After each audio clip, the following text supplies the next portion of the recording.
Hello friends, आज के इस वीडियो में हम पोलैरिटी के बारे में सीखेंगे। देखिए, वेल्डिंग में पोलैरिटी दो तरीके की पोलैरिटी होती है। एक होता है डायरेक्ट करंट इलेक्ट्रोड पॉजिटिव और एक होता है डायरेक्ट करंट इलेक्ट्रोड निगेटिव। दो तरीके की पोलैरिटी होती है वेल्डिंग में जो कि हम यूज़ करते हैं वेल्डिंग के दौरान। डायरेक्ट करंट इलेक्ट्रोड पॉजिटिव को रिवर्स पोलैरिटी भी बोलते हैं। रिवर्स पोलैरिटी, इसे शॉर्ट में बोलते हैं DCEP, direct current electrode positive. और जो DCEN पोलैरिटी है इसे स्ट्रेट पोलैरिटी भी कहते हैं। Straight polarity, direct current electrode negative, इसे शॉर्ट में DCEN बोलते हैं, डायरेक्ट करंट इलेक्ट्रोड नेगेटिव, और इसे स्ट्रेट पोलैरिटी भी बोलते हैं।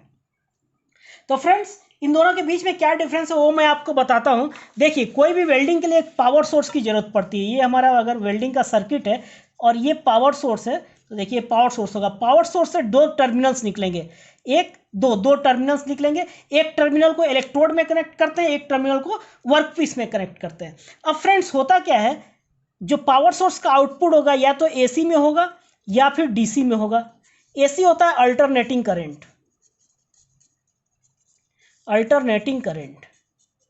और DC होता है डायरेक्ट करंट। तो अगर हमारा पावर सोर्स का आउटपुट AC है तो AC के अंदर एक टर्मिनल पॉजिटिव और एक टर्मिनल नेगेटिव होगा, लेकिन ये जो पॉजिटिव और नेगेटिव है ये फ्रैक्शन ऑफ सेकंड में इंटरचेंज होते रहते हैं। मतलब ये पॉजिटिव होगा, फिर with in fraction of second ये पॉजिटिव हो जाएगा और ये नेगेटिव हो जाएगा, फिर फ्रैक्शन ऑफ सेकंड में ये पॉजिटिव ये नेगेटिव। मतलब पॉजिटिव नेगेटिव इंटरचेंज होते रहते हैं। मतलब एक सेकंड में बहुत बार इंटरचेंज होते हैं। तो यहाँ पे पोलैरिटी का AC में कोई मतलब नहीं होता है। यहाँ पे हम किसी भी टर्मिनल से इलेक्ट्रोड को और किसी भी टर्मिनल से हम वर्कपीस को कनेक्ट कर देंगे, कोई फर्क नहीं पड़ता। लेकिन अगर हम डायरेक्ट करंट यूज कर रहे हैं तो उसमें एक टर्मिनल हमेशा पॉजिटिव होगा और एक टर्मिनल हमेशा नेगेटिव ही होगा। तो अगर हम पॉजिटिव वाले टर्मिनल को इलेक्ट्रोड से कनेक्ट करते हैं और नेगेटिव वाले टर्मिनल को वर्कपीस से कनेक्ट करते हैं तो जो हमारा कॉन्फ़िगरेशन बनेगा वो बनेगा DCEP, direct current electrode positive, जो कि मैंने आपको पहला लिखाया था, पहला type direct current electrode positive reverse polarity.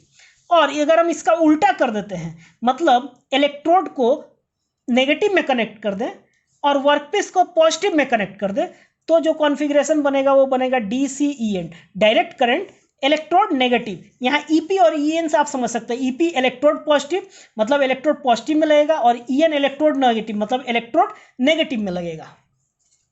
तो फ्रेंड्स, इन दोनों में अब क्या अंतर है, थोड़ा सा और ज़्यादा हम इसके अंतर को समझेंगे।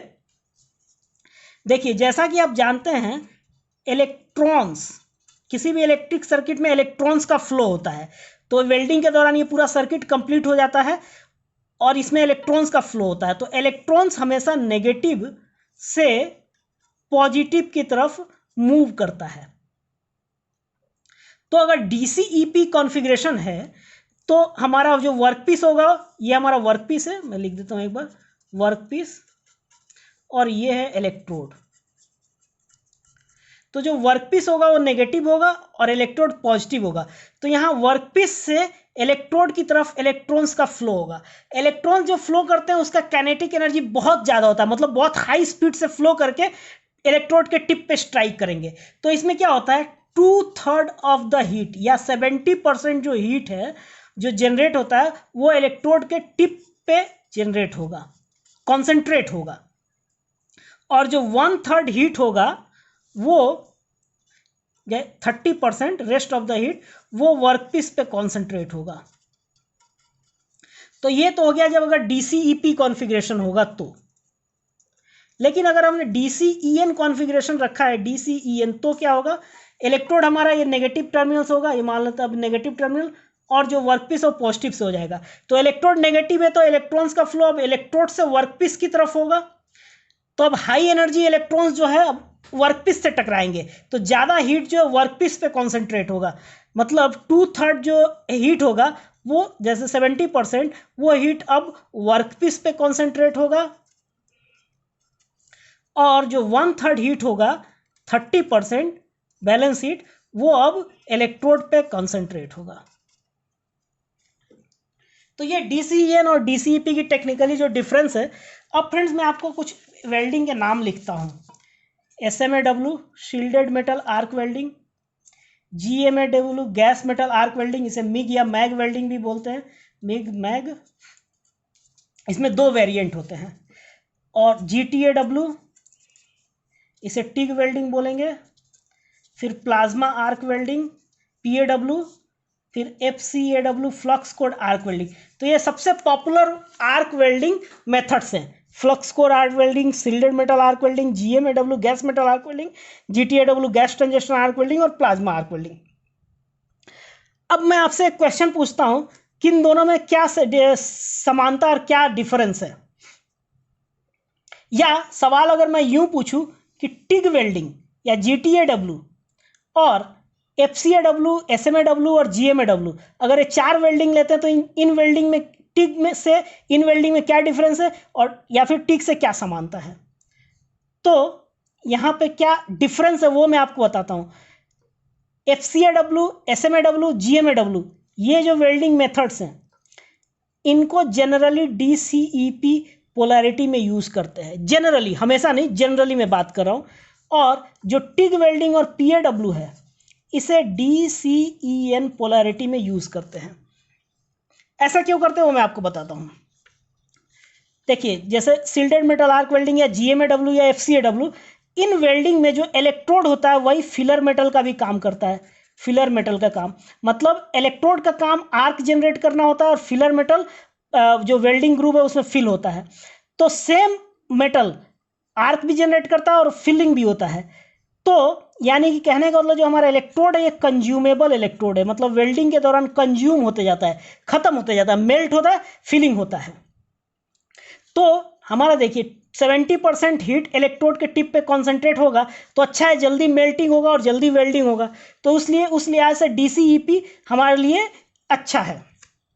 लेकिन जब हम टिग वेल्डिंग या PAW वेल्डिंग की बात करते हैं तो इन दोनों के अंदर नॉन कंज्यूमेबल इलेक्ट्रोड का यूज होता है। नॉन कंज्यूमेबल इलेक्ट्रोड जो कि टंजस्टन से बना होता है, टंजस्टन। बेसिकली टिग वेल्डिंग का ही एडवांसमेंट है PAW, प्लाज्मा आर्क वेल्डिंग, और दोनों में टंजस्टन इलेक्ट्रोड का यूज होता है। और ये जो टंजस्टन इलेक्ट्रोड होते हैं ये नॉन कंज्यूमेबल होते हैं, मतलब वो सिर्फ आर्क बनाते हैं। फिलर मेटल हम एडिशनली फीड करते हैं हमेशा। टिग में या प्लाज्मा में फिलर मेटल अलग से डालेंगे और इलेक्ट्रोड अलग होगा। तो यहाँ इलेक्ट्रोड का काम सिर्फ आर्क जनरेट करना है और हीट प्रोड्यूस करना है, हमें मेल्ट नहीं करना है इलेक्ट्रोड को। फिलर मेटल मेल्ट करना है और वेल्डिंग करनी है। तो इस केस में हमारे इलेक्ट्रोड को जितना कम हीट मिले उतना अच्छा है। तो DCN देखिए, DCN में 70% वर्कपीस पे था और 30% इलेक्ट्रोड पे था। मतलब या इसके लिए हमें DCN कॉन्फ़िगरेशन बेस्ट है, क्योंकि हीट यहाँ ज़्यादा कॉन्सेंट्रेट नहीं होगा तो हमारा इलेक्ट्रोड मेल्ट नहीं होगा और फिलर मेटल सिर्फ मेल्ट होगा। यहाँ टंजस्टन इसलिए हम यूज करते हैं क्योंकि इसका हाई मेल्टिंग पॉइंट होता है। तो DCN कॉन्फ़िगरेशन टिग या PAW के लिए अच्छा है और बाकी वेल्डिंग प्रोसेसेस के लिए DCEP अच्छा है। यहाँ मैं एक और चीज़ बताऊंगा फ्रेंड्स कि ये जो मैंने अच्छा है DCEP बाकी के लिए और DCEN टिग के लिए और PAW के लिए, ये एक जनरल रूल है। ऐसा हमेशा स्पेसिफिक एप्लीकेबल नहीं होता है, but most of the cases में एप्लीकेबल होता है। जैसे मैं दो इलेक्ट्रोड का नाम लूंगा, E7018 SMAW के दो इलेक्ट्रोड हैं। तो 7018 जो है DCEP में बहुत ही अच्छा रिजल्ट देता है, DCEP में इसे यूज करते हैं। बट E6013 एक इलेक्ट्रोड है, इसे AC में भी यूज कर सकते हैं, DCEP में भी यूज कर सकते हैं और DCEN में भी यूज कर सकते हैं। तो इलेक्ट्रोड के ऊपर भी डिपेंड करता है, वेल्डिंग प्रोसेस के ऊपर भी डिपेंड करता है, मटेरियल के थिकनेस के ऊपर भी डिपेंड करता है, वेल्डिंग पोजीशन पे भी बहुत सारे फैक्टर्स हैं जिस पे डिपेंड करेगा। बट एज ए जनरल अगर आपसे इंटरव्यू में पूछा जाए तो आप ये चीज़ बता सकते हैं कि बाकी वेल्डिंग प्रोसेस के लिए DCEP यूज होता है और टिग और प्लाज्मा आर्क वेल्डिंग के लिए DCEN यूज होता है। क्यों यूज होता है तो मैंने आपको बता दिया, हीट कॉन्सेंट्रेशन के कारण। तो फ्रेंड्स, आपको ये वीडियो कैसा लगा अपने कमेंट जरूर कीजिएगा। Thank you very much.